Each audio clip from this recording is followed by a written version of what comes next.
So hello everyone, I welcome you all to let's crack UPSC CSC. So कुछ questions हैं mock test के रूप में। Let's discuss these questions. आप लोग जो अपना आंसर है वो कमेंट सेक्शन में दे सकते हैं।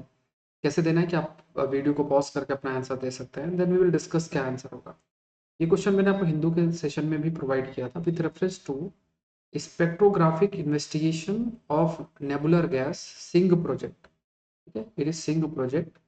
Consider the following statement. The SING project would be the first space collaboration involving India and Russia. This primarily deals with sending and positioning a spectrograph, an instrument that split light into constituent frequencies and wavelength to study ultraviolet radiation. This will help analyze the makeup and the sources of interstellar gas in the region that swept by the space station and its orbit around the Earth. अब देखो ये जो सिंग project है, इसमें अगर आप अपना answer दे सकते हो, बट यहाँ पे अगर आप देखो जो सिंग प्रोजेक्ट है, दिस प्रोजेक्ट यहाँ पे पहला स्टेटमेंट है that it is a collaboration between India and Russia. So rather it is not a collaboration between India and Russia, rather it is a collaboration between India and China. ठीक है, it's a collaboration between India and China. पहला जो statement है ये आपका incorrect हो गया. दूसरा कहा गया कि स्पेक्ट्रोग्राफ, बेसिकली स्पेक्ट्रोग्राफ जो है इस्तेमाल किया जाएगा, लाइट है उसके डिफरेंट जो आपकी फ्रिक्वेंसीज हैं, वेवलेंथ वाली कॉन्स्टिट्यूएंट वेवलेंथ्स होती हैं, तो उसको एक प्रकार से स्प्लिट करना और बेसिकली यूवी रेडिएशन को स्टडी करना. एंड ये भी देखना कि जो स्पेस के अंदर डिफरेंट जो इंटरस्टेलर गैसेस है उसके बारे में भी स्टडी करना. ये टॉपिक, ये स्टेटमेंट सही है, स्टडी ये भी स्टेटमेंट सही है. यहाँ पे जो आंसर है दैट इज 2 and 3. ये टॉपिक आपका हिंदू का ही है, इंडिया चाइना डिस्प्यूट. नेक्स्ट देखते हैं with reference to Vizhinjam international transshipment deep water multipurpose sea port consider the following statement. ये टॉपिक अगर आप देखोगे इंडियन एक्सप्रेस का टॉपिक है. तो यहाँ पे located in Kanyakumari, the port is expected to compete with Colombo, Singapore, Dubai for the share of transshipment traffic. Again, you have to tell the correct. ठीक है, तो यहाँ पे अगर इफ यू सी, यहाँ पे पहला जो स्टेटमेंट है about the Vizhinjam international transshipment deep water multipurpose project, यहाँ पे देखो ये न्यूज़ है. Why fisher flock in Kerala are protesting Adani under construction with Vizhinjam port. ठीक है, अब देखो ऐसे बहुत से टॉपिक्स होते हैं जो कि the course that I am launching, जो कि सितंबर 1 से शुरू हो रहा है, उसमें I cover all these things जो कि प्रीलिम्स प्रोस्पेक्टिव से इंपॉर्टेंट है. सारी चीज़ें कवर्ड रहती हैं. 11:30 बजे आपकी क्लास होती है, वीक में 5 क्लासेस होती हैं. तो ये कोर्स 1 सितंबर से स्टार्ट हो जाएगा. ये हर महीने कोर्स आएगा, लाइक अभी आप जैसे देख रहे हो, तो ये कोर्स जो है हर महीने रहेगा. मई जून जुलाई अगस्त खत्म हो गया है, सितंबर अक्टूबर नवंबर दिसंबर 23-24 की तैयारी करो तो आपको ज्वाइन करना है. कोड यूज़ करना है दैट इज SPLIB. ठीक है, ये ध्यान में रखना है क्योंकि ये आई हैव स्टार्टेड मई के बाद से स्टार्ट इसलिए किया था कि डिफरेंट सोर्सेज से प्रीलिम्स में आजकल देखा जाए तो कई लेवल पे जो है प्रश्न आते हैं. तो डिफरेंट न्यूज़पेपर्स हैं, PIB है, down to earth physics dot word है, हर एक चीज़ें जैसे साइंस एंड टेक्नोलॉजी एनवायरनमेंट, बहुत डायनेमिज्म चीज़ें हैं, डायनेमिक टॉपिक उसमें आते हैं, तो एवरीथिंग विल बी कवर्ड. यहाँ पे देखो पहला स्टेटमेंट है that is it is located in like in Kanyakumari. So it is located in Thiruvananthapuram, it's not in Kanyakumari, तो पहला तो गलत हो गया. और ये port is expected to compete with Colombo, Singapore and Dubai. जो ट्रांसशिपमेंट ट्रैफिक है, शिप्स मूव करती हैं, तो ये इन सब कम्पीट करेगा. ये सही है, ये गलत है. ठीक है, तो बिगेस्ट डिमांड जो है प्रोटेस्टर, जो प्रोटेस्ट चल रहा है उनका ये है that is the construction of 7,525 crore deep water port and container transshipment terminal at Visakhapatnam on the outskirts of Thiruvananthapuram should be stopped and a proper environment impact study should be carried out. एक proper जो environment impact जो study है उसको carry out करना है कि ये जो प्रोजेक्ट है इसके क्या इम्पैक्ट पड़ रहा है. तो यहाँ पे जो आंसर है दैट इज 2 ओनली. नेक्स्ट देखो, consider the following statement about BrahMos missile. यहाँ पे भी अगर आप देखोगे हिंदू का ही है, Indian air force act 3 officer in missile firing case. तो यहाँ पे अगर आप देखो तो यहाँ पे BrahMos is a hypersonic cruise missile, it's hypersonic cruise missile, surface to air missile. BrahMos is a joint venture DRDO और रशिया के NPO, that is Machino Stroyania and missile derived its name from Brahmaputra मॉस्का river. देखो ये तीसरा statement तो आपको पता ही होगा सही है. ब्रह्मपुत्र और जो मॉस्किया रिवर है इनके नाम पे ये टर्म जो है मिला के, जैसे मॉस्किया रिवर जो रशिया की, ब्रह्मपुत्र इंडिया की रिवर है, तो इसको मिला के ब्रह्मोस बना है. और यहाँ पे लिखा surface to air, it's not surface to air, rather it's surface to surface missile. ठीक है, और ब्रह्मोस जो है ये सुपरसोनिक है. इट्स अ सुपरसोनिक मिसाइल, ठीक है, much more we can say higher speed than the sound, speed of a sound. ये गलत हो गया, ये गलत हो गया, आंसर जो है 3 ओनली।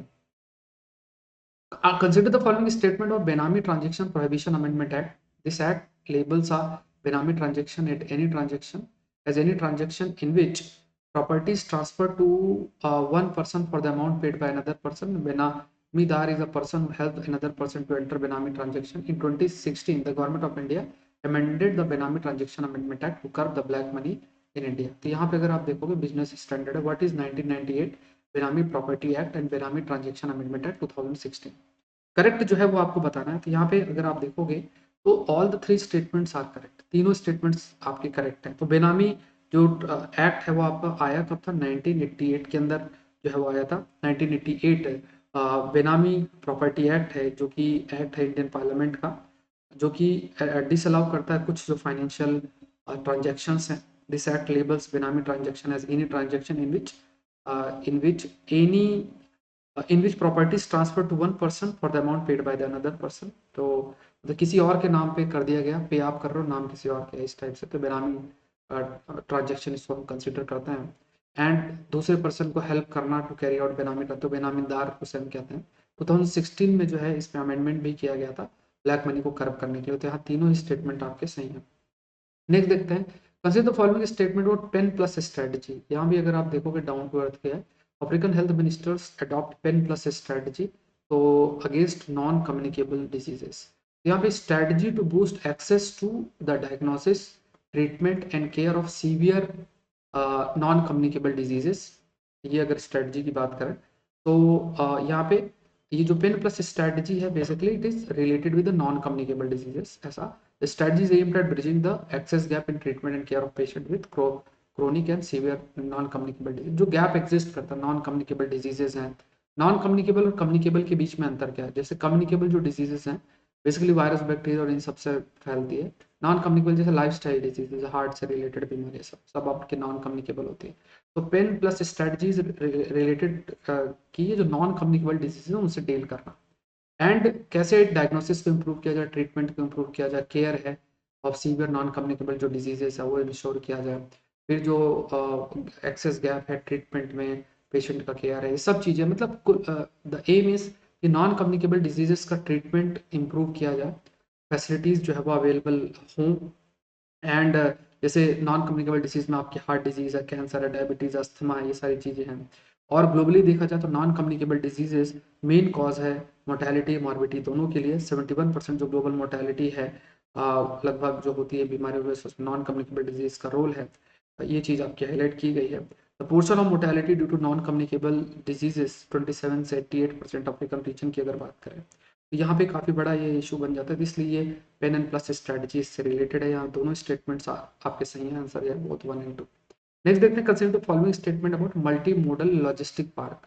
यहाँ भी अगर आप देखोगे पीआईबी की न्यूज़, अब देखो ये अलग अलग सोर्सेस हैं और डिफरेंट सोर्सेस, आपके लिए पॉसिबल नहीं होगा कि आप ये सारी चीज़ें एक साथ पढ़ें और फिर क्या टॉपिक है क्या नहीं है ये सब देखें। तो यहाँ पे मतलब पढ़ना क्या है, नोट क्या करना है, इतना सारी चीज़ें हैं। तो ये पूरा का पूरा है कवर, ये जो कोर्स आई हैव स्टार्टेड मई से। आप में से बहुत सारे लोगों ने इसके लिए कहा भी था। तो जिस तरीके से पेपर का नेचर है तो ज़रूरी भी है। I started this series and answer writing का भी यहाँ पे I am trying to cover YouTube में ही। तो ये सब चीज़ें हैं। सितंबर 1 से I have started this course जिसमें सब चीज़ें आपकी कवर होंगी, हिंदुओं का भी कवर होगा और ये सब चीज़ें भी कवर आपकी होंगी, याद रखना है इसको। तो मल्टी मॉडल लॉजिस्टिक पार्क की बात करें, MMLP will be a freight landing facility with rail road accessibility comprising container terminal, cargo terminal, warehouses, cold storage facility for mechanized material handling and value-added services. An objective to centralize freight consolidation, reduce logistic cost from 25% to less than 15% of the GDP at par with the international standards. Recently, a tripartite agreement was signed to develop this. A National Highway Logistic Management Limited, Inland Waterway Authority of India, and Rail Vikas Nigam Limited. तो यहाँ पे you have to tell the correct। ठीक है, तो यहाँ पे देखो multi modal logistic park का मतलब ये मल्टी मतलब डिफरेंट मोड्स ऑफ ट्रांसपोर्टेशन। अब यहाँ पे क्या है कि इसमें जो ऑब्जेक्टिव है to centralise freight consolidation and reduce logistic cost from 14% to less than 10%। जो फ्राइट कॉरिडोर कॉस्ट है, मतलब जो आपका कार्गो या सामान को ले जाने का कॉस्ट है, इसको 10% तक लेकर आना, इंटरनेशनल स्टैंडर्ड। अब इसमें देखो, इस पार्क के अंदर क्या क्या, ये सारी चीज़ें आपकी होंगी। रेल रोड एक्सेसिबिलिटी है, container terminals, cargo terminals, warehouses, cold storage, सब चीज़ें इंक्लूडेड है। ये स्टेटमेंट से ये गलत है, बिकॉज हियर इट्स रिटन 25%, 14% 10% है। और अभी ट्राईपार्टाइट एग्रीमेंट, मतलब 3 इसमें है, जैसे national highway logistic management limited, inland waterway authority of India और रेल विकास निगम ने, तीनों मिलकर इन्होंने एक एग्रीमेंट साइन किया, ट्राईपार्टाइट एग्रीमेंट।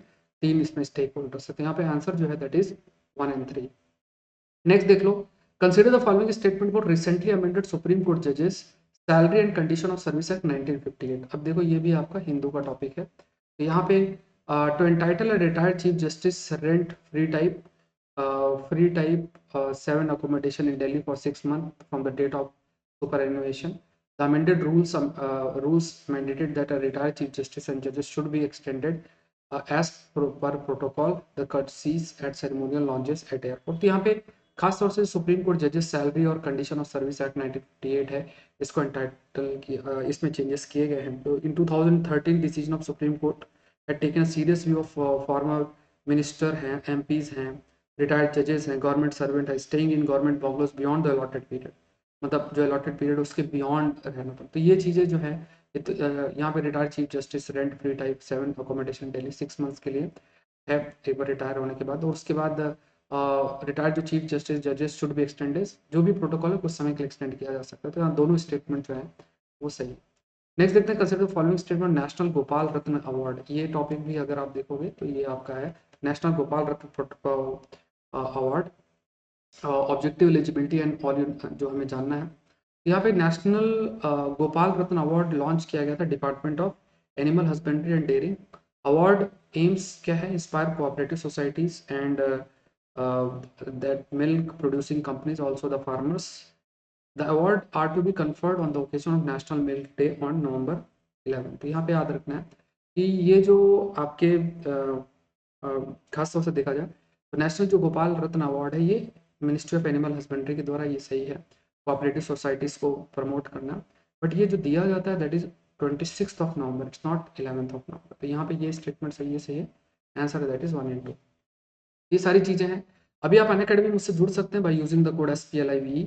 तो अभी 20% का ऑफ मिलेगा। करंट अफेयर का कोर्स सितंबर 1 से शुरू हो रहा है, तो ये सितंबर, अक्टूबर, नवंबर, दिसंबर हर महीने है। अगर आप 23-24 की तैयारी कर रहे हो तो आप जरूर से ज्वाइन करना है। ज्वाइन कैसे करना है, जैसे मान लो यूपीएससी CSC, आपको अनअकैडमी में जाना है, यूपीएससी CSC सेलेक्ट करना, फिर कोड डाल देना SPLIVE, ज्वाइन कर लेना। जब आप ज्वाइन कर लोगे तो सारे एजुकेटर के सारे सब्जेक्ट, जो अमाउंट आप देख रहे हो, इसमें सारे एजुकेटर के सारे सब्जेक्ट इंक्लूडेड है। ऐसा नहीं कि सिर्फ इसमें एक एजुकेटर है, इसमें आप मेरा कोर्स देख सकते हो, हिस्ट्री, ज्योग्राफी, पॉलिटी, जितने भी टॉप एजुकेटर्स हैं, सारे सब्जेक्ट को आप एक्सेस कर सकते हो। और भी कई सी चीज़ें जैसे बुकलेट्स और ये सब भी जो है वो आपको मिलेंगी। तो ये अभी ग्रेट ऑफर भी है, तो आपके पास मौका है 29 और 31 की बात करें तो आपके पास ये मौका है, तो इस मौके का बेनिफिट उठा सकते हैं और आप ज्वाइन कर सकते हैं। तो ये आज के लिए इतना ही। आई होप ये सेशन आपके लिए हेल्पफुल रहा होगा। मिलते हैं नेक्स्ट सेशन के अंदर। Thank you very much, thank you.